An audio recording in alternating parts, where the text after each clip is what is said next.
ng ating Diyos, di siya nagbabago. Napakabuti ng ating Diyos, hindi siya nagkukulang. Itaas ang ngalan niya, lahat ng nilikha. Napakabuti ng ating Diyos. Nais ko'y magpasalamat sa ating Diyos. Ang nais ko ay magpuri, itaas ang ngalan ni Jesus. Napakabuti ng ating Diyos, di siya nagbabago. Napakabuti ng ating Diyos, hindi siya nagkukulang. Sama-sama natin itaas ang pangalan niya. Lahat ng nilikha, napakabuti ng ating Diyos. Nais ko'y magpasalamat sa aking Diyos. Ang nais ko ay magpuri, itaas ang ngalan ni Jesus. Napakabuti ng ating Diyos, di siya nagbabago. Yes! Napakabuti ng ating Diyos, hindi siya nagkukulang. Sama-sama po tayo! Itaas ang ngalan niya, lahat ng nilikha. Napakabuti ng ating Diyos. Napakabuti ng ating Diyos. Napakabuti ng ating Diyos. Salamat, Panginoon, dahil kami ay binabago mo araw-araw. Binabago mo ako araw-araw. Binabago mo ako araw-araw. Binabago mo ako araw-araw. Binabago mo ako araw-araw. Ngayon, bukas at kailanman, ang pag-ibig mo ay laging sapat. Binabago mo ako araw-araw. Binabago mo ako araw-araw. Binabago mo ako araw-araw. Binabago mo ako araw-araw. Ngayon, bukas at kailanman, ang pag-ibig mo ay laging sapat. Pag-ibig ng Diyos ay lagi sariwa sa bawat umaga. Kay ganda, kaya dapat lang ng buhay ko sa umaga, yes, ay laging bago.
Panginoon. Ang mga pagpapala mo ay lubos-lubos. Minsan ang ating kaaway, pilit natin na tangay ang damdamin. At sa aking pagpupuri, ako'y lubos na nagtagumpay. Ang kailangan lang ay babad sa presensya mo. Babad sa iyong salita. Babad ang sikreto ko kung bakit ako masaya. Kailangan lang ay babad sa presensya mo. Babad sa iyong salita. Tulad ng isang usa na laging uhaw sa'yo.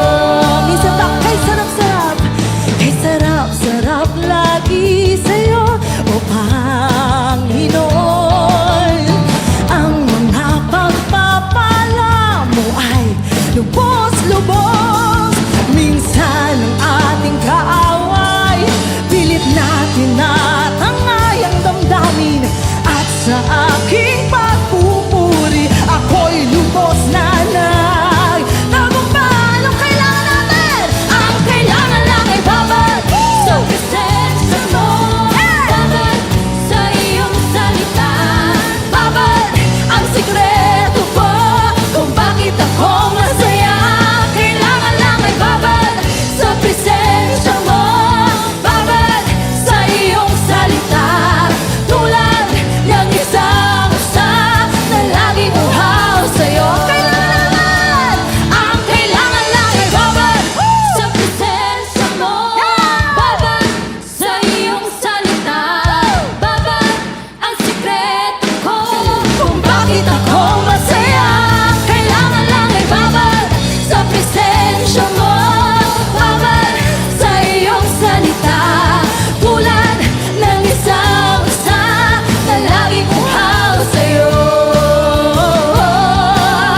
Na laging uhaw sa'yo. Na laging uhaw sa'yo.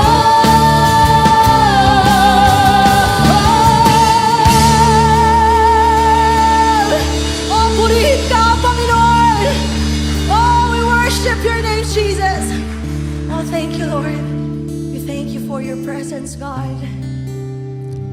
Ikaw ay tapat sa iyong mga pangako.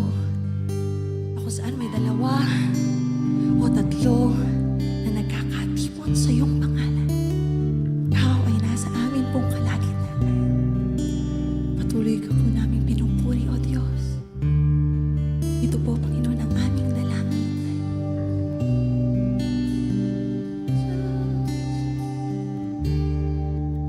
Likhaan mo ng bagong puso, akong iyong anak, upang sa'yo ay magpuri ng may kagalakan.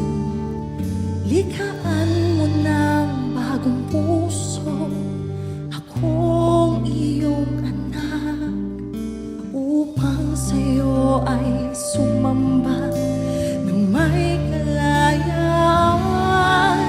Bagong puso, basag na puso, ito ang dalangin ko. Bagong buhay na tapat sa'yo, ito ang alay ko. Lagyan mo ng bagong pahid ng iyong espiritu, upang ang iyong liwanag ang siyang makita ko. Tulad ng bagong sisidlan, bagong alak ay buhos mo, upang ang iyong kalooban ang siyang matupad ko. Bagong puso, basag na puso, ito ang dalangin ko. Bagong buhay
pagsamba, lahat ng papuri, lahat ng papuri.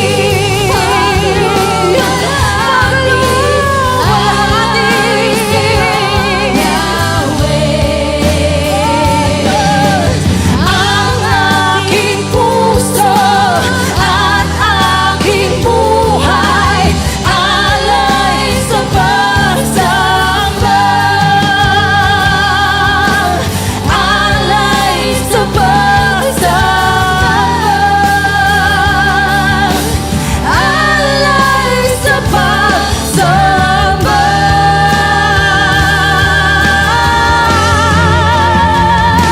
Yahweh, purihin ka, Yahweh. Ang lahat ng papuri, lahat ng pagsamba, ito po, Lord, ay inaalay namin sa'yo. Ikaw ay karapat dapat. Oh, thank you, Jesus. Woo! Lahat ng papu, sama-sama po tayo. Pagluwalhati, alay sa'yo, Yahweh. Ang aking puso, ang aking buhay, alay sa pagsamba. Lahat ng papuri, come on, church! Lahat ng papuri, pagluwalhati, alay sa'yo, Yahweh. Ang aking puso, ang aking puso, at aking buhay, alay sa pagsamba. Lahat ng papuri, lahat ng papuri, pagluwalhati, alay sa'yo, Yahweh. Ang aking puso at aking buhay, alay sa pagsamba.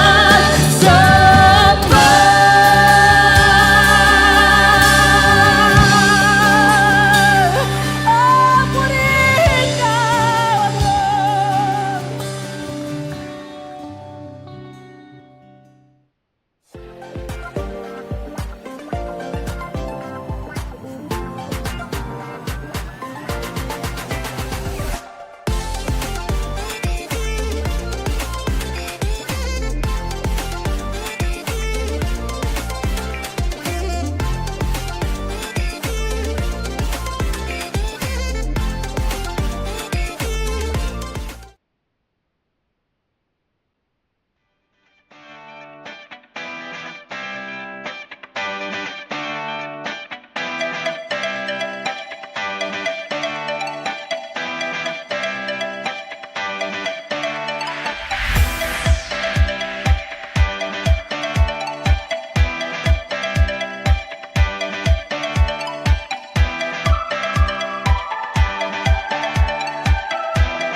Pinagpalang umaga, tanghali at gabi sa bawat isa at welcome po sa ating pong Sunday Worship Cell Celebration, bahay pagsamba at face-to-face gathering. Purihin po ang Panginoon, sabay-sabay po tayong napapanood dito po sa ating pong live broadcast, maging po sa ating face-to-face gathering. No po, bagamat po ito ay recording pero sabay-sabay po ito na mapapanood po sa ating pong gawain. Purihin po ang Panginoon, magandang araw po Luzon, Visayas and Mindanao at sa iba't ibang panig po ng mundo na naabot po ang ating live broadcast, maging po sa ating global, no po, syempre sa ating online page. Purihin po ang Panginoon.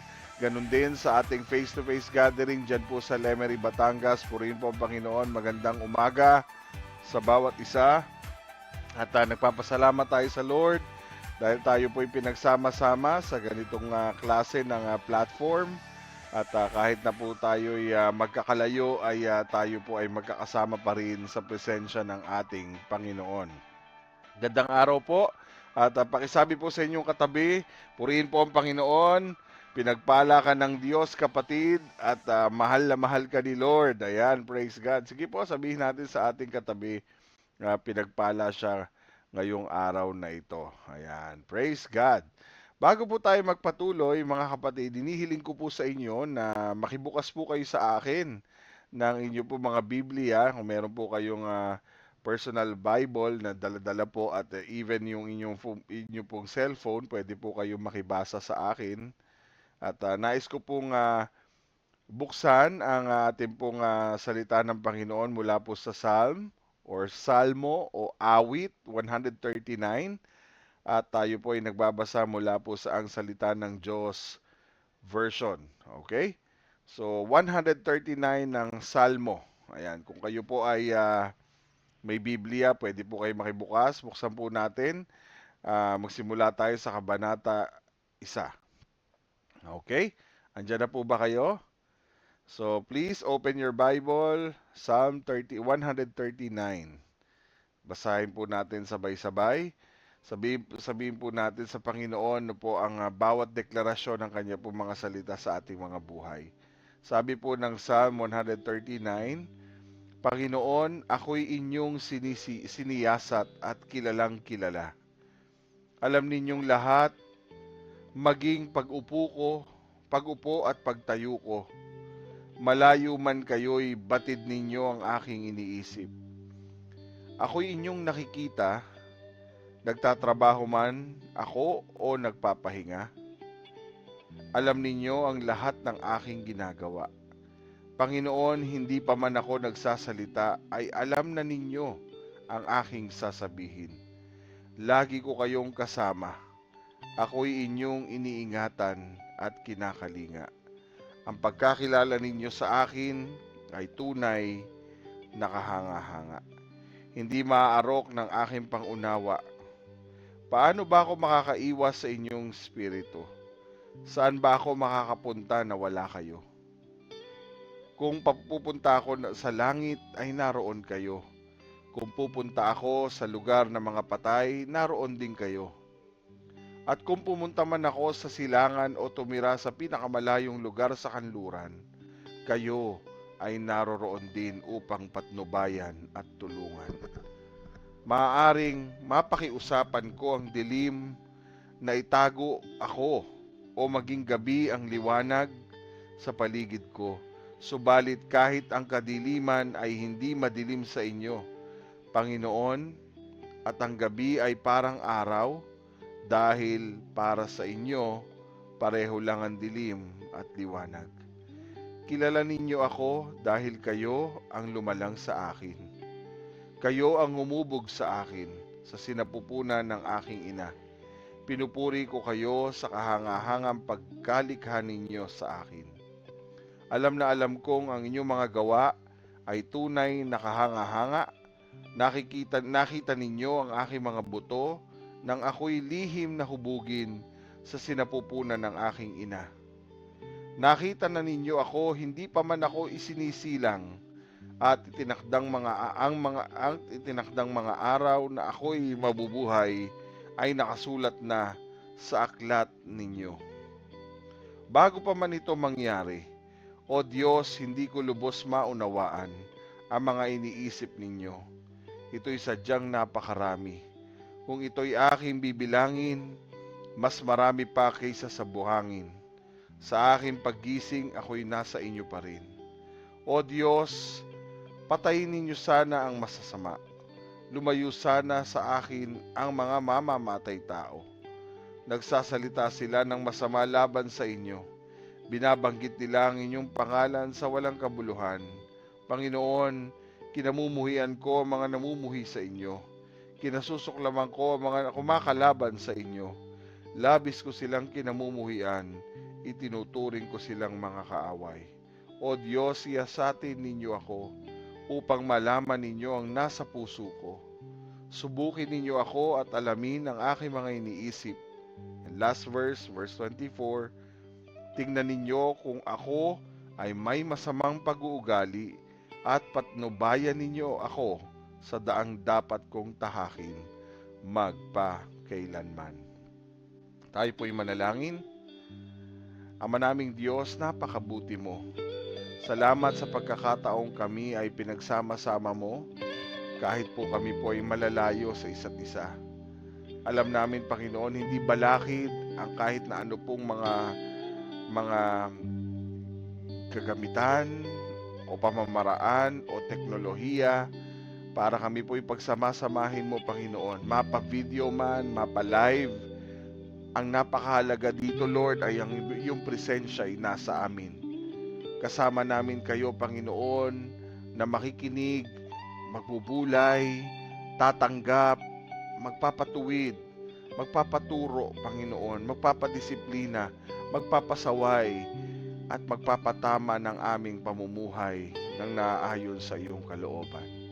Samahan mo kami, Panginoon, sa araw na ito, na hanapin at siyasatin namin ang iyong presensya. Kauhawan namin ang iyong mga salita. Maranasan namin ang iyong pagyakap, Panginoon, ng iyong presensya o aming banal na spirito sa araw pong ito. Kausapin mo kami. Hipuin mo ang aming mga puso. Iparanas mo sa amin ang iyong kapangyarihan. Iparanas mo ang kapangyarihan ni Kristong kaya magbago ng puso at buhay ng iyong mga anak sa pamagitan ng iyong mga salita. Iparanas mo ang kagalingan. Iparanas mo ang kalakasan. Iparanas mo, O Diyos, ang patuloy na karunungan, kaalaman at kaunawaan na aming mararanasan sa araw na ito. Lord, sa pagkakataong ito, sa iyo po namin pinagkakatiwala ang aming mga buhay. Siyasatin mo ang aming mga puso. Alisin ang anumang uri ng kasalanan na maaaring intensyonal o hindi man namin intensyonal na nagawa, na hindi po naaayon sa iyong kalooban. Patawarin mo kami, Panginoon. Linisin mo kami sa lahat ng aming mga kamalian na hindi po nakalulugod sa iyong harapan. Ang iyong banal na dugong siya maglinis sa aming mga puso at ang iyong kapatawaran ng aming maranasan sa araw na ito. Lord, be our pastor. Our dear Holy Spirit, be our pastor, be our teacher, be our guide sa araw na ito, Panginoon. Ihayag mo sa amin ang katotohanan aming banal na spirito. Ang iyong lingkod na gagamitin, Panginoon, ay lagi mong patnubayan na ang bawat salita lamang mo, O Diyos, ang siyang maririnig, hindi po ang anumang opinyon o anumang salita o isip ng tao, kundi ang iyo pong pagkilos ang siya naming inaangkin na mangunguna sa aming kalagitnaan. Lord, tulungan mo kami na ang mensaheng ito ay magdulot ng pinakamataas na pasasalamat at pagpupuri sa aming banal na si Kristo Jesus, na banal na Diyos, ang hari ng mga hari at Panginoon ng lahat ng Panginoon, ang aming Panginoon at tagapagligtas na si Kristo Jesus. Lord, we will enjoy your presence, our dear Holy Spirit. Thank you, Lord. We glorify the name of Jesus sa aming pong gathering ngayon pong araw na ito, at patuloy, Lord, naming dalangin, ikaw po ang siyang mangunguna sa amin, ikaw po ang patuloy na sasama sa amin mula simula hanggang sa matapos po ang gawain ng pananambahan. Mapa online, mapa face-to-face gathering. Lord, bigyan mo kami ng iisang espiritu, iisang kilos at iisang galaw mo, Panginoon, sa amin pong kalagitnaan. Maraming salamat po. Sa iyo namin binabalik ang pinakamataas na papuri at pasasalamat sa tanging pangalan ni Kristo Jesus at sa kapangyarihan ng banal na Espiritu. Amen, amen, at amen. Purihin po ang Panginoon. Magandang araw po sa ating lahat. Again, batiin natin yung ating katabi. Napakabuti ng ating Diyos. Yun po yung ating inawit kanina. At tunay at siyang tunay lamang na talagang ang Diyos natin mabuti araw-araw. At syempre, narinig natin, binabago tayo ng Diyos araw-araw. Diba? Kung magbababad tayo sa kanyang presensya, yan ang ating sikreto kung bakit tayo masaya. Amen. Say amen. Praise God. Hallelujah. So, para po tayong magkakasama pa rin, no po, kahit tayo malayo sa isa't isa, At excited po ako na ibahagi sa inyo ang ikahuling bahagi ng ating pong series mula po sa Genesis 34. At ang isa sa mga kakaiba sa ating pong panghuling series ay tayo po'y papasok na sa ilang mga talata sa Genesis chapter 35. Ano po ba ang kinalaman ng Genesis 34? Bakit kailangan ng transition period patungo sa Genesis 35? Yan po yung ating matutuklasan. Yan po yung ating mapagbubulay-bulayan. At anuman po ang ating matatanggap ay patuloy na magbigay po sa atin ng inspirasyon at hamon sa ating pakikinig ng salita ng Panginoon. Again, disclaimer po mga kapatid. Meron po tayong disclaimer at nais ko pong basahin po ito sa inyo. No? Paalala, sa bawat isa na naririto po sa ating live broadcast, ay meron po tayong disclaimer. Ang mensaheng ibabahagi ngayong linggo ay puro at hango lamang sa mga talata ng banal na kasulatan. Nilalayo nito na magbigay ng aral para sa lahat at walang anumang intensyon na patamaan ang sinumang tao o personal na sitwasyon. Ang salita ng Diyos ay para sa ating lahat na nagnanais matuto. Sabi po ng salita ng Diyos sa 2 Timothy chapter 3 verse 16 na lahat ng sinulat, lahat ng kasulatan na isinulat dito sa pamamagitan po lahat ito ng kapangyarihan ng Diyos. It is the power of God kung paano naisulat ang lahat ng sinasabi ng Panginoon sa kanyang mga salita. Power of God po ito. Amen? So yung salita ng Diyos isinulat sa pamagitan ng kapangyarihan ng Diyos. At ito po isinulat para, sabi ng Panginoon, mapapakinabangan natin, para matuto tayo, matuturuan tayo sa katotohanan, hindi tayo malinlang, hindi tayo maligaw ng landas, kundi maturuan tayo sa katotohanan, sa pagsasaway. Pag sinasaway tayo mga kapatid, napakahalaga ng salita ng Diyos. Ito po ay basis natin o basihan natin para tayo masaway sa ating mga maling ginagawa, mapaalalahanan, no? At syempre yung pagtutuwid. Yung pagsasaway ay at pagtutuwid magkaiba. Yung pagtutuwid talaga itatama ka talaga no? At walang pagtutuwid na masarap, walang pagtutuwid na hindi ka masasaktan, talagang masasaktan ka. At syempre, pinaka the best na gusto ko sa Word of God ay sinasanay tayo para sa matuwid na pamumuhay. Paano tayo didisiplinahin, paano tayo ititrain, kasi hindi naman natin alam lahat ng bagay, lalo na Word of God. Wala naman makakapagsabi na kahit matagal na tayong Kristiyano, ay yung training natin, ay yung training process natin ay hindi magpapatuloy araw-araw. Kasi araw-araw is a training ground natin kay Lord. It's a process, no? A day-to-day process ng pagbabago, ng transformation natin sa Panginoon. Ako nga, although nasa 25 years na no, ng ministry, ay ng pagkakilala sa Panginoon. Almost 27 years na akong nakakilala sa Panginoon. And imagine for 27 years of my life ay hindi pa rin ko masasabi na okay na wala nang babaguhin pa ang Diyos sa akin. Napakarami pa po mga kapatid. And every year, every day, ang daming mga tinuturo ng Panginoon. Pagsasanay, pagtutuwid, pagsasaway, no? At ang dami talaga, ang dami. At sobra akong thankful na sa 27 years, yan po yung naranasan ko. Level by level, no? Step by step, hindi agad biglaan, pero na-amaze ako sa Lord dahil ang dami ko nang natutunan sa Kanya. At hindi ko po pwedeng baliwalain yon dahil yun po ang dahilan kung bakit naging maayos ang aking buhay dahil sa kapangyarihan ng ating Panginoon na sa pamagitan ng kanyang mga salita. Okay?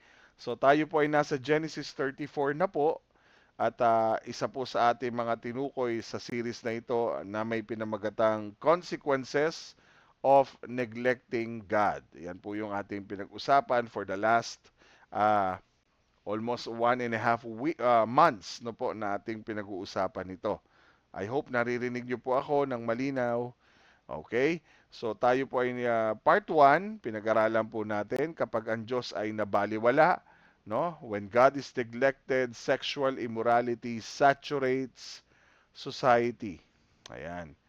Part 2, when God is neglected, parents neglect their children, vice versa, or children neglect their parents. Ayan, lagi, no?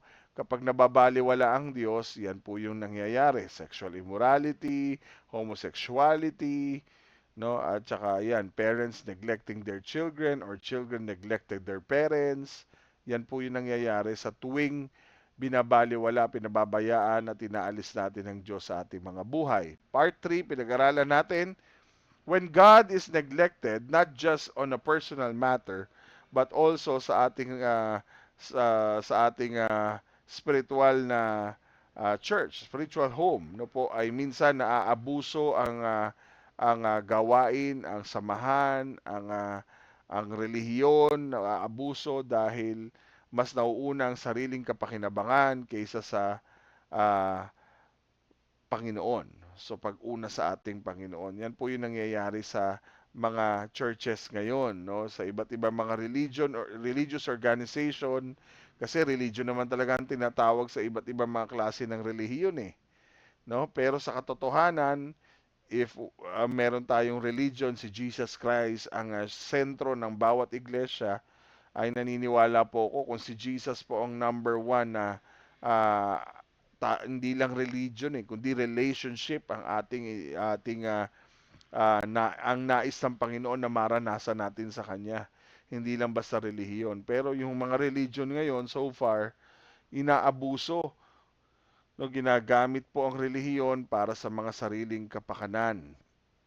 Part 4, when God is neglected, violence increases. Mas lumalala ang kaguluhan, mas lumalala ang mga problema kapag nawawala tayo sa Panginoon o binabaliwala natin ang Diyos sa ating mga buhay. And part 5, ito na po yung panghuli, when God is neglected, He brings discipline to help us repent. Okay? Kapag ang Diyos ay nababaliwala, no, binibigyan niya tayo ng disiplina, dinidisiplina tayo ng Diyos, hindi dahil sa galit siya sa atin, hindi dahil sa pinaparusahan niya lang tayo, kundi gusto niyang madisiplina tayo para matulungan tayong magsisi sa lahat ng ating mga nagawang pagkakamali. So napansin niyo po, nasa Genesis 35 verses 1 to 3. Ito po yung transition natin sa darating na Sunday, sa susunod na Sunday, para po alam na natin yung simula, pero napakahalaga din ng kadugtong o transition nito from Genesis 34 papuntang Genesis 35. Okay, pag-usapan po natin, basahin muna natin. No? Punta na po tayo sa Genesis 35 verses 1 to 3. Sabi po sa Genesis 35, ngayon sinabi ng Diyos kay Jacob, maghanda ka, pumunta ka sa Bethel at doon manirahan. Gumawa ka roon ng altar para sa akin, ang Diyos na nagpakita sa iyo nang tumakas ka sa kapatid mong si Esau. Kaya sinabi ni Jacob sa sambahayan niya at sa lahat ng kasama niya, itapon ninyo ang mga Diyos-Diyosan ninyo, maging malinis kayo at magbihis ng damit bilang simbolo ng bago at malinis na buhay. And last verse, pagkatapos pumunta tayo sa Betel at gagawa ako roon ng altar para sumamba sa Diyos na tumulong sa akin noong nasa kahirapan ako at aking kasama kahit saan ako pumaroon. So dyan muna tayo titigil. Dito po sa Genesis 35 verses 1 to 3, nakita natin matapos po nung difficult event no sa Genesis 34. Terrible po talagang nangyari sa Genesis 34. And I admit na talagang yung Genesis 34 medyo madugong story sa Bible na parang ayaw mong basahin pero kailangan natin pagdaanan.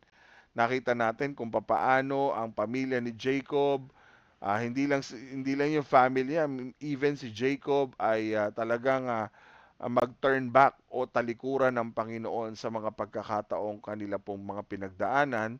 So after po ng kanilang pag-neglect kay God, no, pagbaliwala sa Diyos, ayun, sunod-sunod na po yung konsekwensya ng kanila pong naranasan. Hindi lang po sa personal na buhay ni Jacob, kundi po sa kasama po doon ng kanyang pamilya, hanggang sa nakagawa po sila ng karumal-dumal na na krimen, no po, hanggang sa sila po yung naging magnanakaw. So lahat po 'yon ay pinagdaanan nila because of one problem. They neglect God into their lives, no? Pinabayaan, binaliwala nila ang Diyos sa kanila pong mga buhay. So, wala po itong pagkakaiba sa ating nararanasan ngayon. Every time na nineneglect, binabaliwala natin ng Diyos, may konsekwensya talagang nangyayari. Mas dumadaan tayo sa mga mabibigat na hamon ng buhay na madalas hindi natin napapansin. Ito po'y paalala sa atin ng Diyos na wala na pala tayo sa Kanya, malayo na pala tayo sa Kanya. Amen? Gagamit at gagamit ang Diyos ng mga trahedya sa buhay ng isang tao. Gagamit at gagamit ang Diyos ng mga pangyayari na hindi po natin gusto at mahirap talagang pangyayari sa ating buhay, sa ating pamilya, sa ating bansa, para tayo'y manumbalik, magbalik loob sa ating Panginoon, magsisi at talagang talikuran ang ating mga pagkakamali. Kaya sabi ng Lord, naalala nyo, hinahayaan ng Diyos na tayo ay, hinahayaan tayo ng Diyos na piliin natin na gawin ang gusto natin. Dahil hindi na tayo nakikinig. Dahil wala na tayong pinakikinggan. Sabi ng Lord, pababayaan kita, hindi dahil sa hindi kita mahal, hindi dahil sa ayaw ko sa iyo, kundi dahil gusto kong matuto ka. Gusto kong madisiplina ka na sa pamagitan ng mga mahirap na sandali ng iyong buhay, manumbalik isang araw ang buhay mo patungo sa akin, magsisi ka at magbalik loob sa akin. Sabi po ng Bible sa Hebreo chapter 12 verses 5 to 6. Basahin ko sa verse 5 muna. Sabi ng Panginoon sa Hebreo, baka nakalimutan nyo na ang pangaral ng Diyos sa inyo bilang mga anak niya.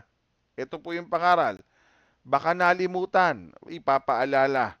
Ito po yung pangaral ng Diyos sa kanyang mga anak.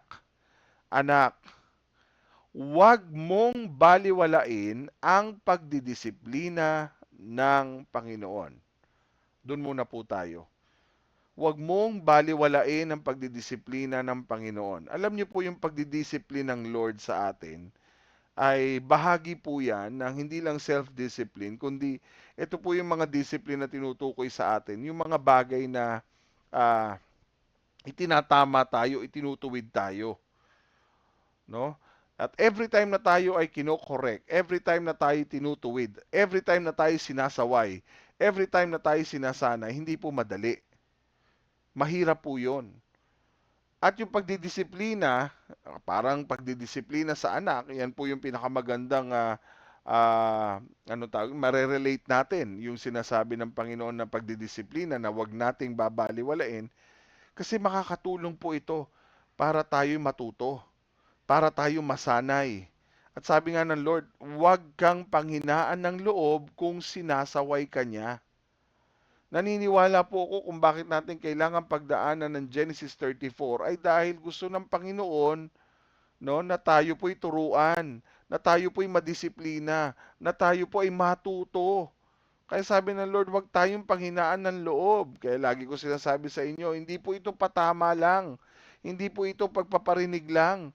Hindi ito sinasabi dahil gusto lang paringgan ka at tamaan ka ng pastor mo. Hindi. Ito po ay dinaanan nating lahat dahil gusto ng Diyos madisiplina tayo. Kaya sabi ng Lord, wag tayong panghihinaan ng loob kung sinasaway tayo. Sa halip magpasalamat tayo dahil tinuturuan tayo ng Panginoon, itinuturo ito sa atin ng Panginoon para tayo matuto at madisiplina. Para pagdating ng araw, alam natin ang ating gagawin. Amen? Verse 6. Sapagkat, ito po ang reason kung ba't dinidisiplina tayo. Sapagkat dinidisiplina ng Panginoon ang mga minamahal niya at pinapalo niya ang itinuturing niyang mga anak. Ikaw bang magulang, papaluin mo ibang anak? Hindi. Kung meron mang didisiplina, kung meron mang sasaway sa sarili sa iyong anak, ikaw 'yun. Tama?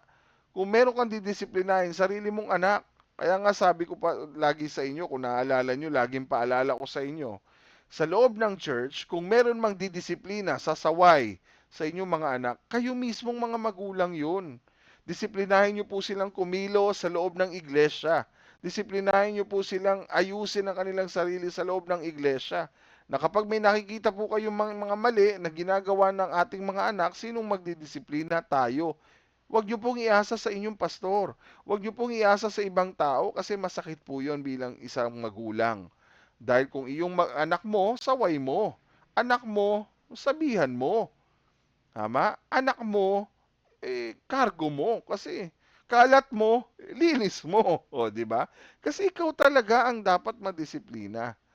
So, kung mahal ka ng Diyos at mahal mo ang anak mo, alam mo na kung bakit ka sinasaway, kung bakit ka sinasabihan, kasi mahal ka niya. Pinapalo ka niya kasi itinuturing ka niyang anak. So, subukan mong mamalo ng ibang anak, lagot ka, mapapabarangay ka. Kung hindi ka mapabarangay, madedemanda ka pa. Amen. Kaya yun po yung sinasabi sa atin ng Panginoon na kung saan may pagdidisiplina talaga si Lord. At yan ang ayaw ng maraming tao, yung salitang disiplina. Kaya nga ang hirap umasenso ng ating bayan kasi wala tayong disiplina. Ang disiplina ay nagsisimula sa ating mga sarili. Kung paano natin didisiplinahin ang ating mga sarili, paano magiging disiplinado sa loob ng tahanan, dahil kung disiplinado tayo sa ating sarili, disiplinado tayo sa ating tahanan, disiplinado tayo sa labas sa ating bayan. Amen. So yan po yung sinasabi ng Panginoon sa atin. At sinasabi ng Lord, baka nakakalimutan nyo. Sabi sa Hebreo, baka lang nakakalimutan nyo, ito yung pangaral ng Diyos sa inyo bilang anak niya. Diba? Yan po yung sinabi niya sa verse 5 eh. Baka nakakalimutan nyo.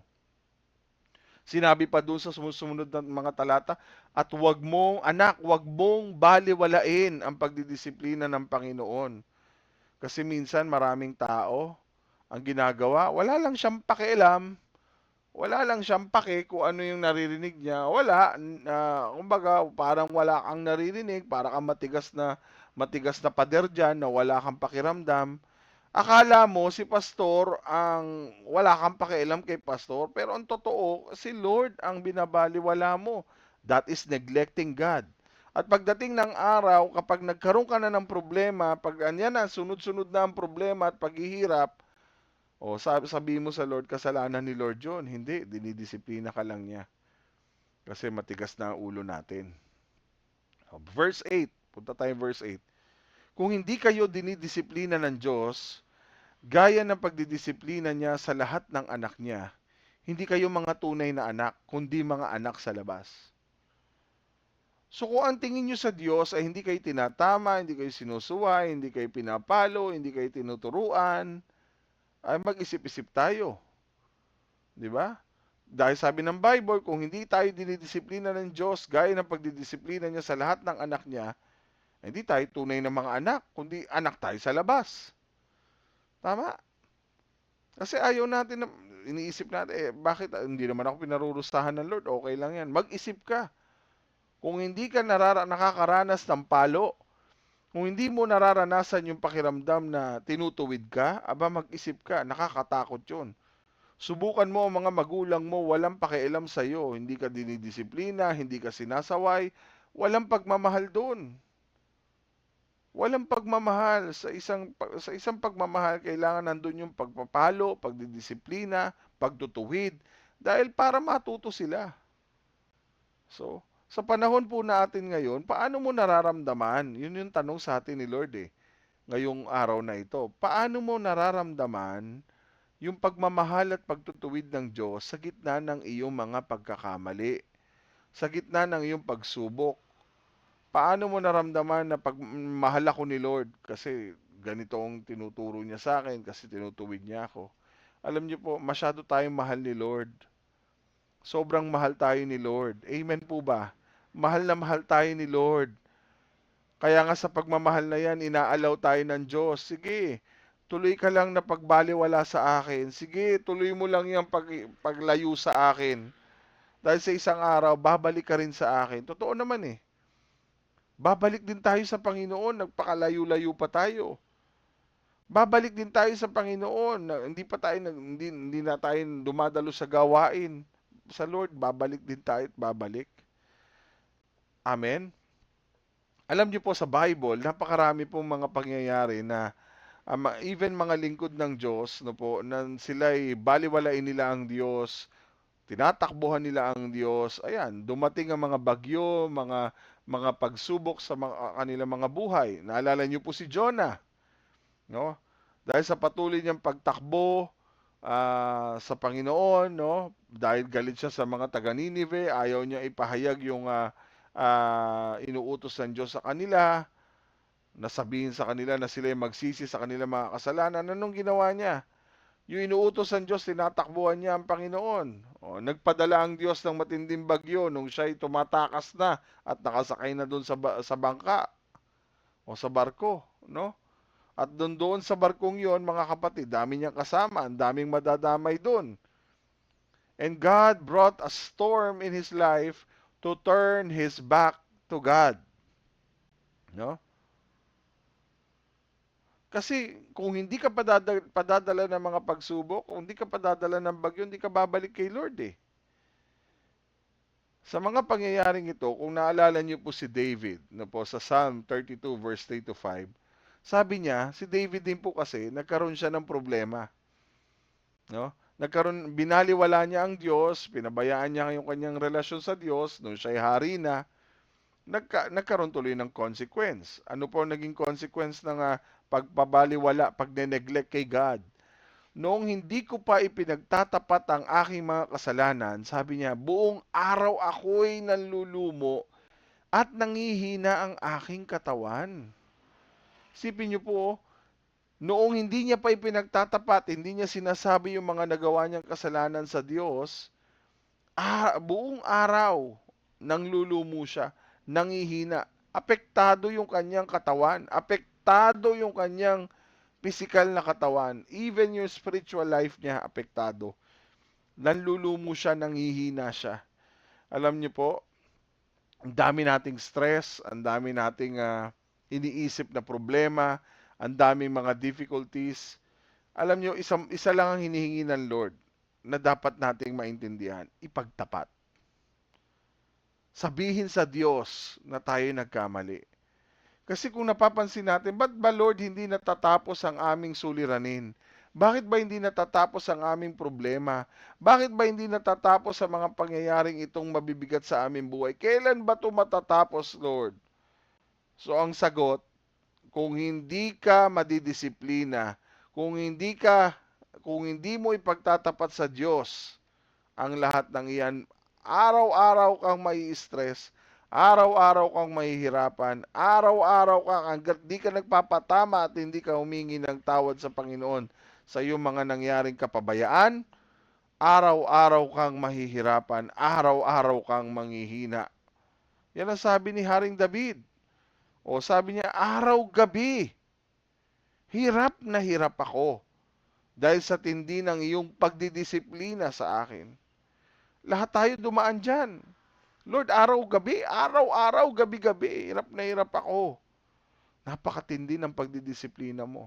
Ay napapansin natin, ang wakas ng ating mga difficulties, ang wakas ng ating mga paghihirap, yung matuto tayo sa mga pinagdaanan natin. Nung matuto tayong bumalik sa Panginoon at sabihin, Lord, nagkamali po ako. Lord, patawarin niyo po ako. Kasi sabi niya, hirap na hirap ako. Ano ba ginawa ni Haring David? Aba, simple lang naman. Nakiapid sa asawa ng may asawa. Para makuha lang si Bathsheba, hinalay si Bathsheba.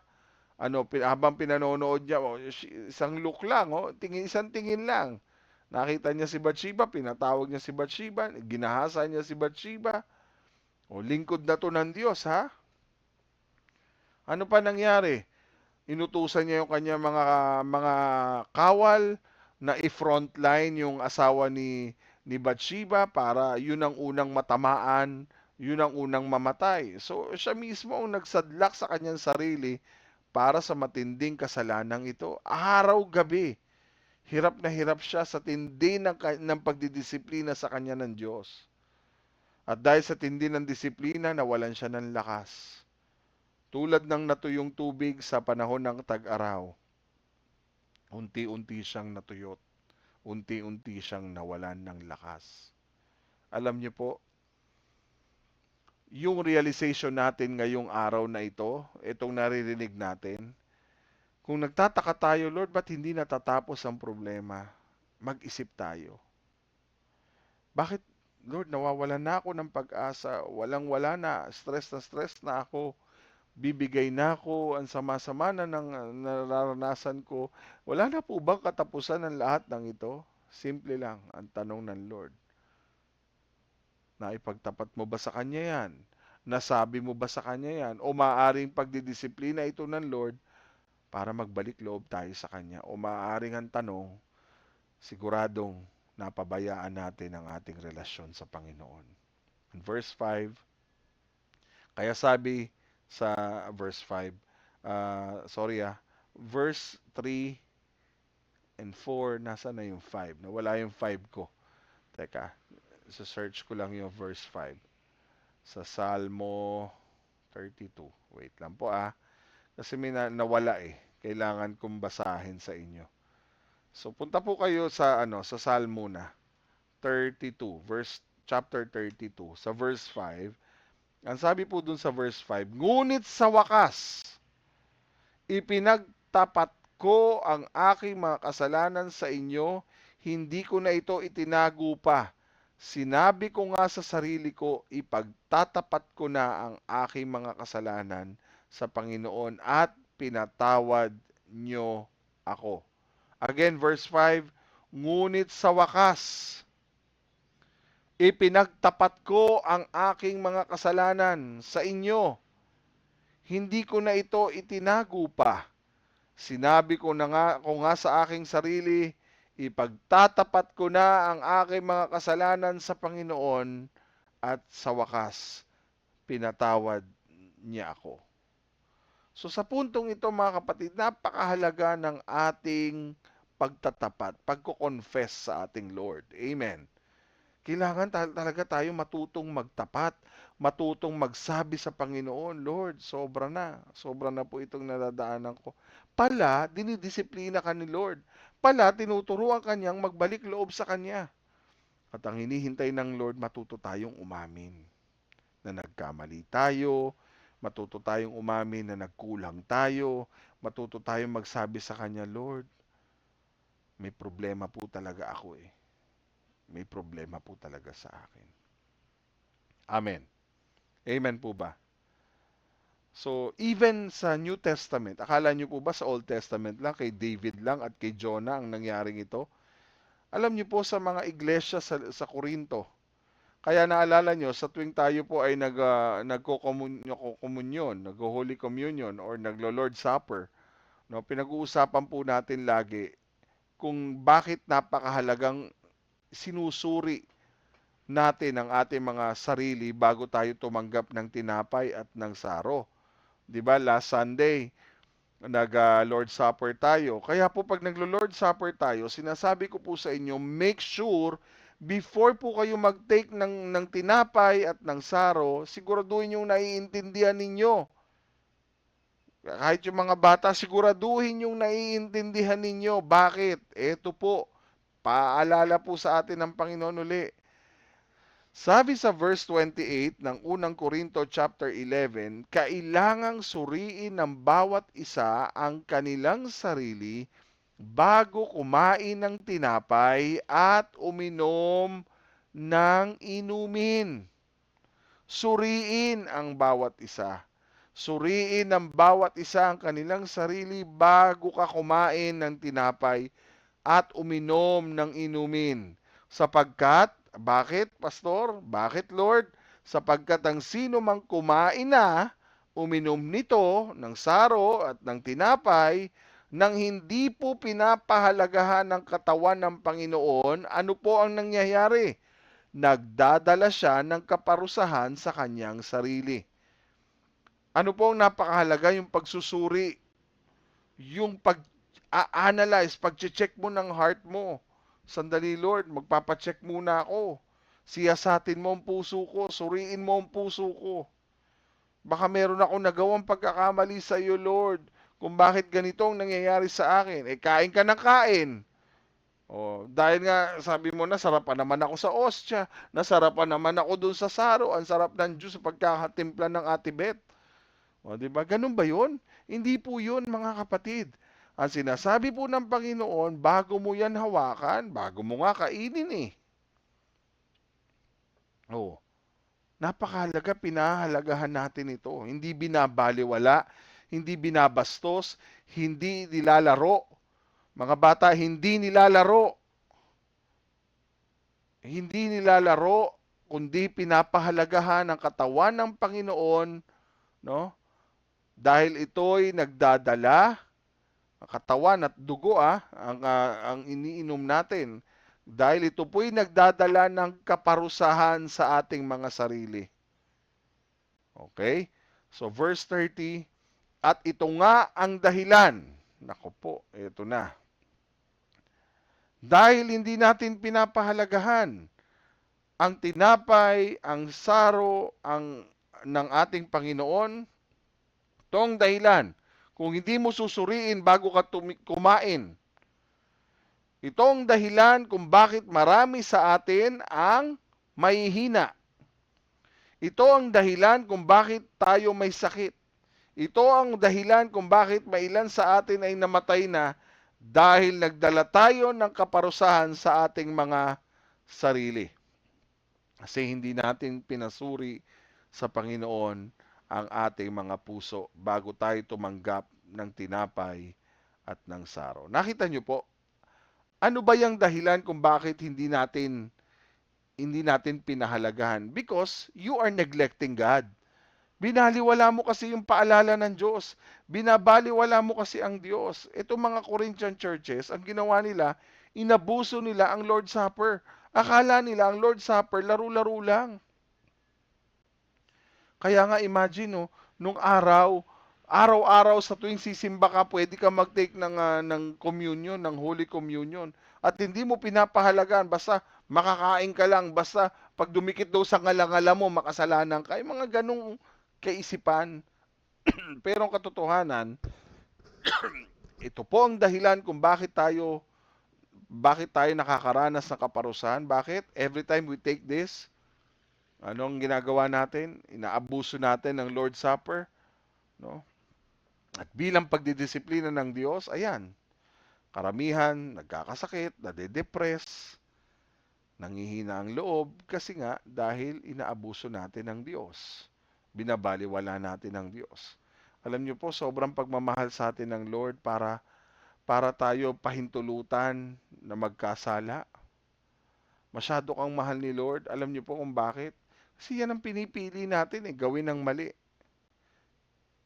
Mas pinipili nating layuan ng Diyos. Mas pinipili nating baliwalain ng Diyos. Kaya ano nangyayari? Sabi ng Lord, sige. Kung yan ang magiging dahilan para ikaw ay madisiplina, kung yan ang dahilan para ikay matuwid, yan ang dahilan para ikay masanay, pababayaan kita. Si Lord naman napaka ano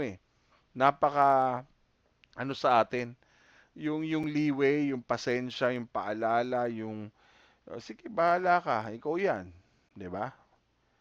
Kasi sinabihan ka na, 'di ba, mga anak? Sinabihan na tayo, pinaalalahanan na tayo, pero hindi pa rin tayo nakinig. Kung gusto mong makaranas ng mabigat-bigat na disiplina, nasa sa atin 'yon. And same thing sa buhay natin. God uses discipline to help us repent and turn back to God. Ginagamit niyang disiplina. Tinuturuan tayo ng Diyos para manumbalik, magsisi, bumalik sa Diyos. Magbalik loob sa Diyos. Kasi kung di naman tayo didisiplinahin, no, delikado rin po pag hindi tayo dinidisiplina ng Diyos sa ating mga kamalian . Bakit? Kung hindi ka dinidisiplina ng Diyos, mag-isip ka kung kanino kang anak. Baka hindi ka tunay na anak ng Diyos. So kung hindi ka anak ng Diyos, kanino kang anak? Dalawa lang naman ang tuturing sa yung anak eh. Anak ka ng Diyos o anak ka ng Diablo. Okay, John 8:44. Diablo ang iyong ama. Bakit? Kung anong gusto niya, yun ang sinusunod mo. Yun ang sinabi ng Biblia. Siya'y ama ng kasinungalingan. At lahat ng sinasabi niya, yun ang ginagawa mo. And that is why it is important nararanasan natin ng discipline, and we are so blessed by God dahil sa mga pagkakamali natin, tinatama tayo. Sa bawat pagsamba natin, meron tayong pagkukorek ng Panginoon dahil gusto niyang matutunan natin. Kung nararamdaman mo, ouch, ang sakit, ouch, tinamaan ako, aray, aray, aray, aray, aray. Bakit? Thankful tayo kay Lord kasi nararamdaman natin yung pagtutuwid niya.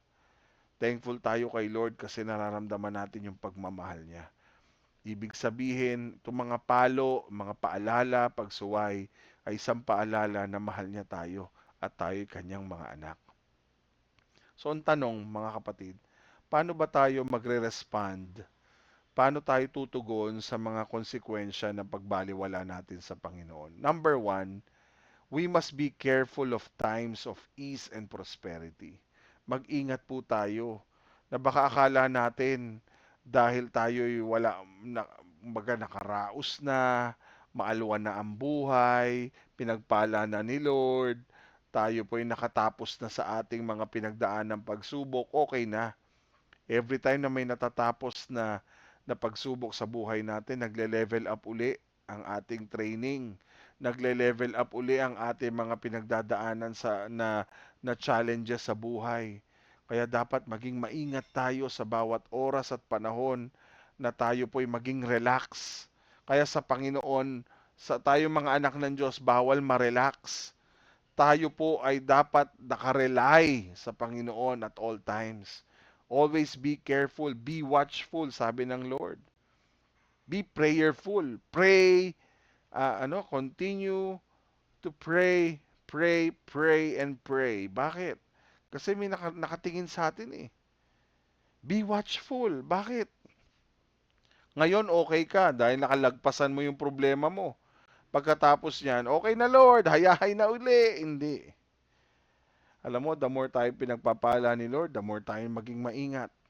Kasi baka mamaya nane-neglect na pala natin si Lord. And consequences, no, yung palang pagpapala na pinagkaloob sa atin dahil pinabayaan natin si Lord, di na natin pinansin si Lord, binaliwala na natin si Lord, yan palang nagdala sa atin para tayo malayo sa Panginoon. O, di ba? Yung mga material na bagay, yung mga bagay na pagtatagumpay sa atin, it will lead you, no, to neglect God, no, at to uh, to go far away from God, no? At yan ang dahilan. Kaya kailangan nating maging maingat, maging mapagbantay. Alam niyo po, mga kapatid, sa panahon na ito, si Jacob at ang kanyang pamilya, no, sa ating pag-aaral, talagang nakahindik-hindik yung kanilang pinagdaanan, kahindik-hindik yung kanilang naranasan when they start neglecting God, no? Doon sila nag-commit ng napakaraming mga nakakakilabot na gawain. And then after that, God delivered them, no? Kung babalikan nila, si Lord din ang nag-alis, excuse me, excuse me po, si Lord din po ang nag-alis sa kanila, si Lord din po ang si Lord din po ang nag-alis sa kanila, nagligtas sa kanila sa panahon ni Laban, nagligtas kay Esau sa kanila. And this time, mga kapatid, sa Genesis 34, wala tayong narinig na kahit isang salita na Diyos, no? Bakit iniwan ba sila ng Diyos? Hindi. Tinuturuan sila ng Diyos, dinidisiplina sila ng Diyos, no? And minsan, yung kanilang pagyaman, yung kanilang pag-asenso, yung kanilang pagtatagumpay, yun ang naging dahilan para ma-neglect nila ang Diyos at mag-lead sa kanila into a greater sins, worse sins, that they ever did sa kanilang buhay. Kaya nga sabi ng Bible, kaya sinabi ni Jacob sa sambahayan niya at sa lahat ng kasama niya sa chapter 35 verse 2, bago tayo umalis dito, itapon nyo mga Diyos-Diyosan nyo. Kasi ang daming pinaprioritize nitong mga anak niya eh. Ang dami rin pinrioritize si Jacob. Ang sabi niya, kaya sinasabi ni Jacob sa kanyang sambahayan niya at sa lahat ng kasama niya, bago tayo umalis dito at pinapupunta tayo sa Bethel ni Lord, itapon ninyo lahat ng mga Diyos-Diyosan nyo, maging malinis kayo at magbihis ng damit bilang simbolo ng bago at malinis na buhay. So imagine, sa puntong ito, in the same way sa buhay natin, when things are good, no, kapag maganda ang buhay, maayos ang buhay, walang problema, binabaliwala natin ang Diyos at isang araw, we're going to fall into sin as well. Kaya dapat maging maingat tayo sa mga panahong katulad nito. Pangalawa, paano tayo magre-respond? Paano tayo magre-respond sa mga consequences of neglecting God? Pangalawa, we must be spiritually disciplined. Dapat matuto tayong magpadisiplina spiritual sa Panginoon. Paano tayo matututong magpadisiplina sa spiritual? Ayaw nga natin mag-training. Ayaw nga nating dumalo ng mga trainings na kinokondak sa loob ng church. Paano ka matututo kung basa-basa ka lang? Kailangan para ka matuto, kailangan may magtuturo sa iyo. Kaya nga nandito si pastor. Alam niyo po, nakakalungkot, marami pong Kristiyano ang yabang-yabang, kala mo alam na ang lahat. Ako nga pastor nag-aaral, ako nga pastor kailangan matuto, ako nga pastor ay nagbubulay pa, ako yung pastor ay naghahanda pa ng imemensahe ng Panginoon, pero ikaw wala kang pakialam. Ayaw mong matuto, pinapa-attend ka ng starting up, ayaw mong umattend. Pinapa-attend ka ng life class, ayaw mong umattend. Galit ka pa. Sasabihin mo, ito naman si pastor, pinipilit ako. Ito naman si pastor, bakit ganito? Daming gawain. Oh. Mahalaga pa ba yan kaysa sa kinakain? Sa totoo lang mga kapatid. How can you stay disciplined kung wala kang training? Hindi ka naman magiging ganyan kung hindi ka dinisiplina ng iyong mga magulang nung panahon na yon. Na ikaw ay bata pa.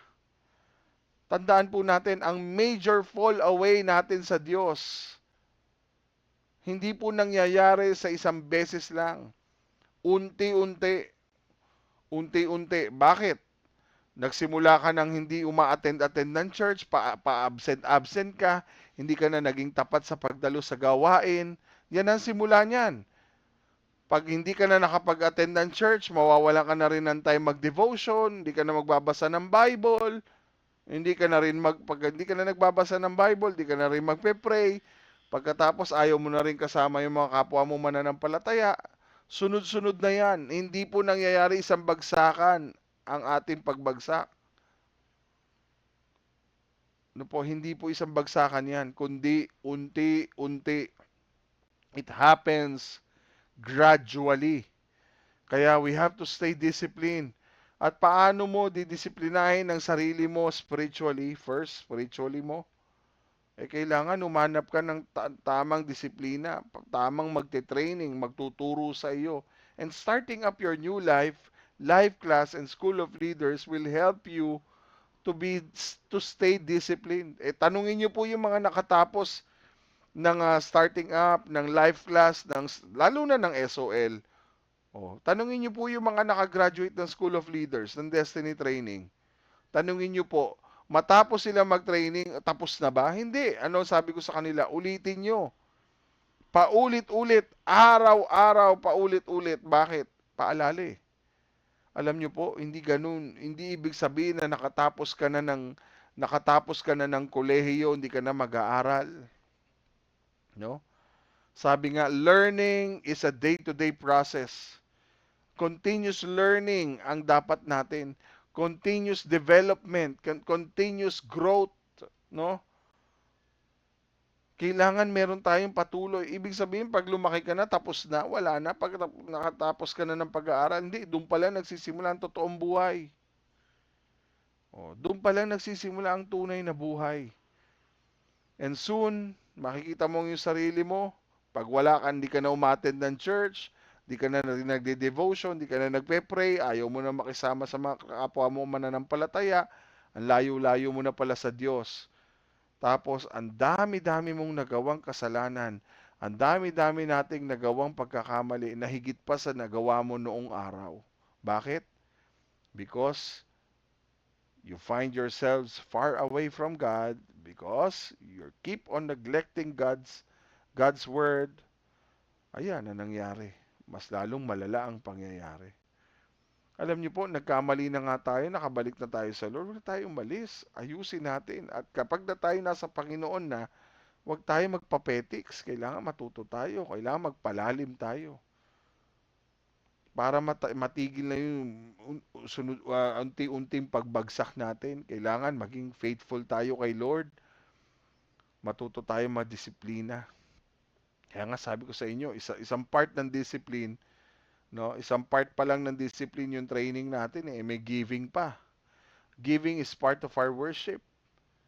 Dati-rati, nung wala kang trabaho, very faithful ka sa pagbibigay sa Panginoon. Nung nagkatrabaho ka, nung yumaman ka, dumami pera mo, lalo ka naging madamot pagdating sa Panginoon.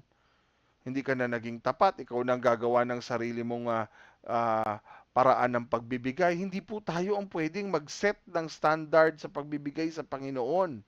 Ang Lord ang magbibigay sa iyo ng standard kung paano ka magbibigay ng tapat at ng totoo. Tama? Akala kasi, pastor ang nagsasabi noon, dapat ganito ang tithes mo, kailangan ganito offering mo. Yung sa tithes, may given na, may sinabi na si Lord na command sa atin. Yung sa offering, galing sa puso mo yun. Kung paano mo ino-honor si Lord, sa lahat ng blessing na tinanggap mo, dapat ganun sa pagbibigay mo. Problema, yumaman lang tayo, pinagpala lang tayo, nagkaroon lang tayo ng mga bagay na wala tayo noon. Dati-rati walang-wala ka pero grabe yung pagbibigay mo sa Lord. Pero ngayon na meron ka na, grabe ka damot mo sa Panginoon. Unfair kay Lord yun. Ginrant niya lahat ng needs mo, ginrant niya lahat ng pangangailangan mo, ginrant niya lahat ng mga mga desire ng puso mo. Pagkatapos ng panahon nag-granted na, si Lord naman ang ayaw mong bigyan ng focus, 'di ba? Ayaw mong bigyan ng pahalaga at pagiging tapat. So alam niyo po, we must practice regular spiritual disciplines. Regular dapat. Alam niyo po, dapat meron tayong accountability sa ating mga sarili, no? Kapag lahat ng Kristiyano may accountability sa dali, Lord, hindi po pwedeng hindi ako magsisimba, hindi pwedeng hindi ako magdi-devotion, hindi pwedeng hindi ako magpe-pray, hindi pwedeng hindi ako magte-training. Bakit? Importante to, Lord, kasi kailangan disiplinahin ko ang sarili ko. I have to be accountable. I have to put God first before everything that I do. Kailangan ikaw, Lord, ang number one. Amen. And pangatlo, we must be hopeful because God is greater than our broken situations. We must be hopeful. Matuto tayong umasa. Matuto tayo talagang kumapit, magtiwala sa ating Panginoon sa panahon ng ating mga pinagdadaan ng sitwasyon sa buhay. Napakahalaga po na sa narrative na ito, sa story po na ito na binasa natin sa Genesis 34, hindi po na-mention si God dito sa nangyari sa Genesis 34. But God eventually takes this blasphemous and murderous family ni Jacob. Kaya po nagkaroon ng 12 tribes of Israel no? Isipin mo, ginamit pa rin sila ng Panginoon, no? At kaya lang sa paggamit sa kanila ng Lord, tinuruan muna sila ng Lord paano magbalik loob sa kanya. At itong 12 tribes, di ba? Si Jacob, even yung 12 tribes of Israel, they become the authors and stewards of God's word. Sa kabila ng kanilang mga kamalian, No, nang magbalik loob sila sa Panginoon, ginamit sila ng Lord uli. They become the authors and stewards, no? Sila po ay napakalalaki ng kanila po mga naging ambag at sila ay pinagkatiwalaan ng Diyos para sa kanyang mga salita. Ano po sabi sa Bible? John chapter 4 verse 22, kayo na nga mga Samaritano ay hindi nakakakilala sa sinasamba ninyo. Ngunit kilala namin mga Hudyo ang aming sinasamba dahil sa pamagitan namin ay ililigtas ng Diyos ang mga tao. So ginamit sila ng Lord para maging daluyan ng pag-asa. Tayo mga kapatid, daluyan tayo ng Lord ng pag-asa. Ginamit sila ng Diyos para maraming tao ang makakilala katulad ng mga hindi Hudyo. Diba? Ngunit kilala namin ng mga Hudyo ang aming sinasamba dahil sa pamagitan namin ililigtas ng Diyos ang mga tao. Ibig sabihin, sa pamagitan ng buhay mo, gagamitin ng Diyos ang buhay mo kung magbabalik loob ka lang sa Kanya at matututong magpakababa at tumingin ng tawad. God eventually uses these people greatly and God can do the same with us. Kayang baliktarin ng Diyos ang ating buhay. Matuto lang nating pahalagahan ng Panginoon. Kayang baliktarin ng Diyos ang sitwasyon ng ating iglesia. Kung matututo lang tayo magbalik loob sa Kanya. Kaya ng Diyos na baliktarin ang sitwasyon ng ating bayan ng bansang Pilipinas kung ang bayang ito ay magbabalik loob sa Kanya. Di ba sabi ng Lord, if my people will humble themselves, will repent and humble themselves, turn from their wicked ways, no? The Lord will bring light of darkness and beauty out of ugliness. No, kaya niyang bigyan ng liwanag ang madilim nating buhay. Kaya niyang gawing maganda ang mga pangit nating buhay kung matututo lang tayo magbalik loob sa Kanya. Ano sabi ng Bible? Para hindi ako maging mayabang dahil sa mga kamangha-manghang ipinakita ng Diyos sa akin. Again, para hindi ako maging mayabang dahil sa mga kamangha-manghang ipinakita ng Diyos sa akin, binigyan ako ng isang kapansanan sa katawan. Hinayaan ng Diyos. Ayan, binigyan si Pablo ng kapansanan sa kanyang katawan. Hinayaan ng Diyos na pahirapan ako ni Satanas sa aking mga kapansanan para hindi ako maging mayabang.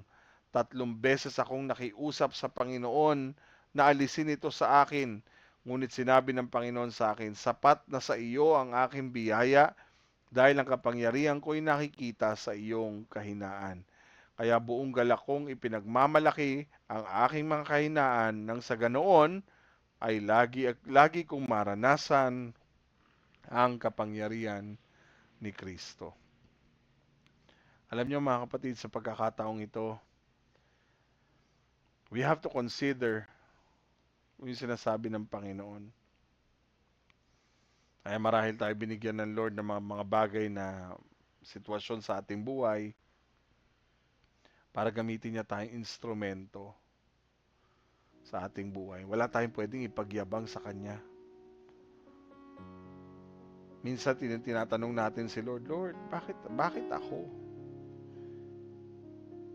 Bakit ang daming madidilim sa buhay ko? Bakit parang nasa desperate situation na ako? Para bang wala nang pag-asa yung buhay ko. Sunod-sunod na yung problema sa buhay ko. Yung mga difficulty sa buhay, yung mga pinagdadaanan nating hirap, ay paalala na meron tayong pag-asa. May pag-asa. Kapatid, sabi mo, may pag-asa. Sabi mo sa katabi mo, may pag-asa. May pag-asa tayo sa Panginoon. Amen po ba?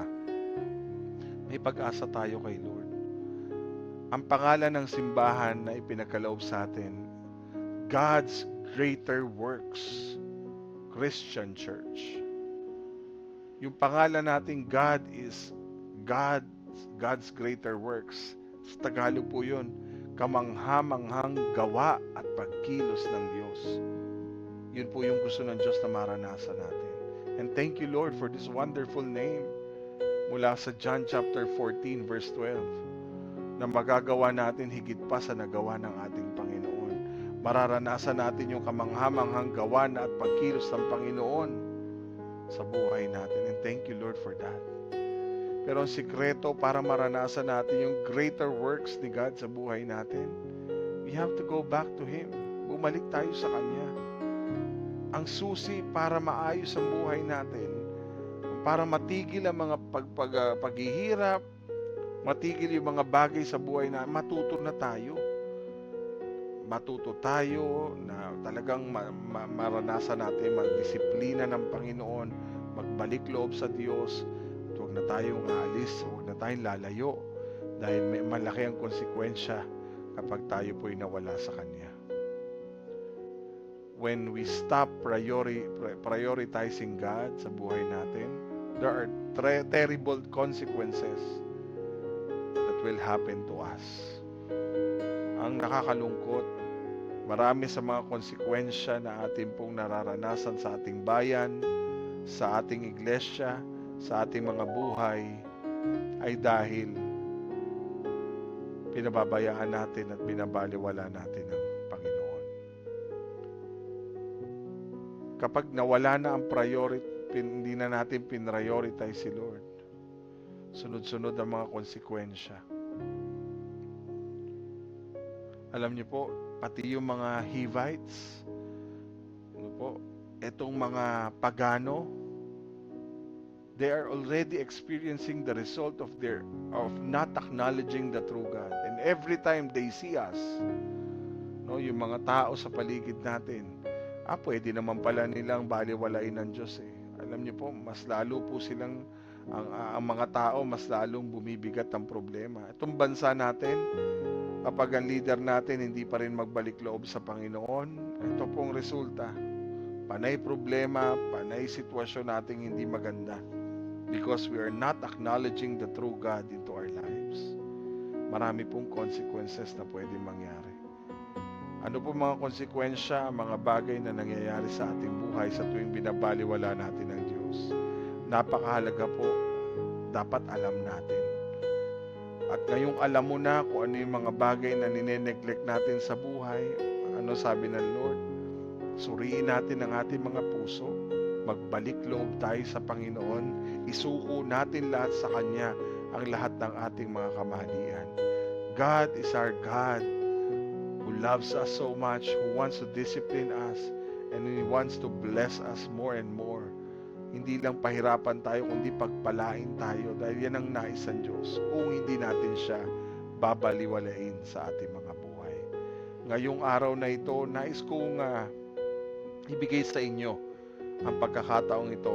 Wala muna tayong small group, o wala muna tayong live talk. So napakahalaga, dito tayo mag live talk. Isipin natin, kung magbabahagi ka ng pagkakataon na tinuwid o dinisiplina ka ng Diyos o ng isang taong nagmamalasakit sa iyo, paano ka nito tinulungan na maging mas mabuting tao ngayon? So, napakahalaga mga kapatid na alam natin sa ating puso, alam natin sa ating buhay, Lord, may mga pagkakataon sa buhay ko ngayon, kausapin natin si Lord. May mga pagkakataon na ang daming pagkakataong tinutuwid mo ko, dinidisiplina mo ko, pero Lord, hindi ako nagpapadisiplina eh. At tulungan mo ko na sa araw na ito ay talagang matuto ako magpadisiplina. Pwede po ba tayo sandaling tumahimik? Let's bow our heads and ask God, Lord, patawarin niyo po ako dahil sa dami ng aking mga pagkukulang sa iyo. Sa tuwing binabaliwala kita, kaya pala marami po akong pinagdadaanan ngayon ay dahil madalas binabaliwala kita. Madalas, Lord, na talagang itsapuwera ka, hindi ikaw ang priority ko sa buhay. Sige po, I will give you time bago tayo magwakas. Sabihin mo sa Panginoon lahat ng iyong mga pinagdadaanan. Kung nabaliwala mo si Lord, humingi ka ng tawad sa Kanya. Ang Diyos po ay nakatingin, nakikinig sa atin. Sige po, sabihin natin, pwede tayong pumikit at bibigyan ko po kayo ng pagkakataon na manalangin para sa inyong mga sarili. bago tayo manalangin at magwakas sa araw pong ito. Sige po, sabay-sabay po tayong lumapit sa Panginoon.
Sa araw pong ito, nagpapasalamat kami dahil tinuruan mo kami, O Diyos, ng iyong pong mga salita. Salamat, O Diyos, sa pagtutuwid sa amin, sa pagdidisiplina sa amin, sa pagpapaalala sa amin ng mga katotohanan ng iyong pong mga salita. Tulungan mo kami, O Diyos, na makita ang mensahe mo ng buong buo sa aming mga buhay. Na makita, Lord, na kung bakit nararanasan namin ang mga pagsubok at bigat sa aming buhay na ito ay dahil, Lord, may tinuturo ka sa amin. Tinutuwid mo kami, tinatama mo kami. At Lord, right now, isinusuko po namin ang may kapakumbabaan ang lahat po ng aming mga kamalian, ang lahat ng aming mga kasalanan, ang lahat ng aming kapabayaan, ang lahat ng aming pagbaliwala sa iyo, Panginoon. Ang hindi po namin pag-prioritize sa iyo, Lord God, ay isang napakalaking kasalanan. At hindi lang po yun, gradually, Lord, unti-unti talagang nawawalan kami ng gana sa pagbabasa ng salita ng Diyos, sa pananalangin, sa pagdalo sa mga gawain, at pagkakaroon ng training sa aming buhay. Patawarin mo kami, Lord, kung kadalasan, yan na po ang nararanasan namin. Kaya, Lord, isinusuko namin ang aming mga buhay. Sinusuko namin ang aming sarili sa iyo, Panginoon. Sa lahat ng aming nagawang pagkakamali, Lord, patawarin mo po kami. Linisin mo kami, O Diyos, ng iyong banal na dugo. Patawarin mo kami sa lahat ng aming paglapastangan, pagbaliwala sa iyo, Panginoon, sa aming kawalan ng prioridad sa iyo, Lord. Patawad po, Panginoon. Sabihin mo, kapatid, patawad po, Lord. Patawarin mo po kami, Panginoon. At Lord, sa pagkakataong ito, tulungan mo kami na kami sa aming pagbabalik loob sa iyo ay masimulan namin ang tunay na pagdidisiplina, na hindi na po kami babalik sa aming dating ginagawang pagkakamali. Tulungan mo kami sa aming pagtatagumpay. Hindi kami pwedeng mapetiks, hindi kami pwedeng mag-relax, kundi lumapit kami, magpaturo kami at magpadisiplina sa iyo, Panginoon. Maraming salamat, Panginoon, sa mensaheng ito na nagdulot po ng lakas at tibay ng damdamin sa aming mga puso. Salamat sa mga paalala mo, Panginoon, sa amin. Salamat, O Diyos, sa patuloy na mong pagpapaunawa ng katotohanan sa aming mga buhay. At sa araw na ito, Lord, muli ibinabalik namin sa iyo ang pinakamataas na papuri, pasasalamat at pagdakila sa iyo, aming Panginoon Jesucristo.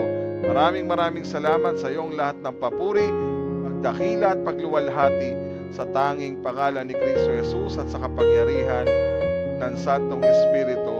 Amen, amen at amen. Purihin po ang Panginoon. Magandang araw po sa ating lahat.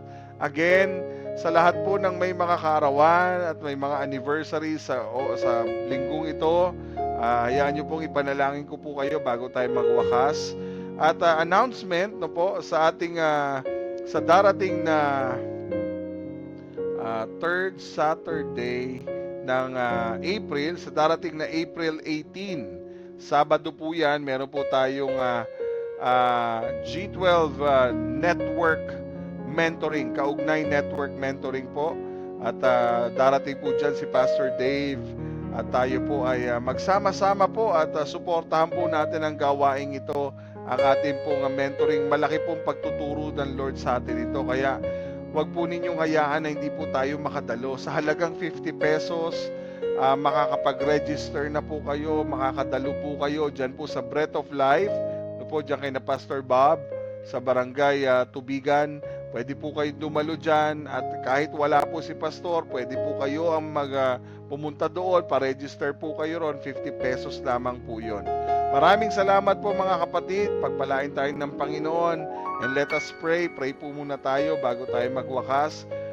Panginoon, maraming salamat sa pagkakataong ito na aming narinig ang iyong mga salita, at patuloy kaming nagpapasalamat dakilang Diyos sa kabutihan mo at sa patuloy na pangangusap mo sa amin, aming banal na Espiritu. Ang lahat ng papuri at pasasalamat ay binabalik namin sa iyo. Salamat Lord sa mga panibagong taon na ipinagkaloob mo sa kaarawan ng aming mga kapatid. Maraming salamat Lord sa mga anibersaryo na ipinagkaloob mo sa aming mga kapatid.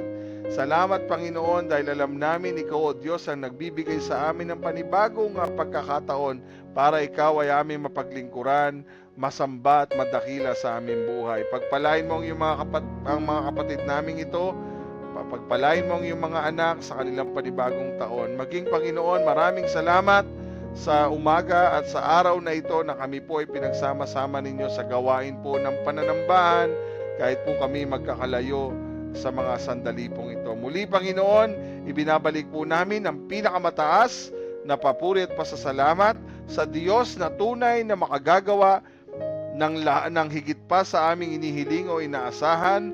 Sa pamagitan ng kapangyarihan niyang kumikilos sa atin, purihin natin siya magpakailanman dahil sa mga ginawa niya para sa iglesia na kay Kristo Jesus. Amen. Amen at amen. God bless you mga kapatid. To God be all the glory. Maraming salamat po sa Diyos. Purihin po ang Panginoon. To God be all the glory. Magkita-kita tayo muli sa darating po na linggo sa ating pong Sunday Worship Cell Celebration. God bless you. To God be all the glory. Maraming salamat po.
Magsasaya sa iyong nilikha, o halina tayo ay sumba sa Panginoon. Ito ang araw na Kanyang ginawa. May pag-asa na nakalaan na tiyak, di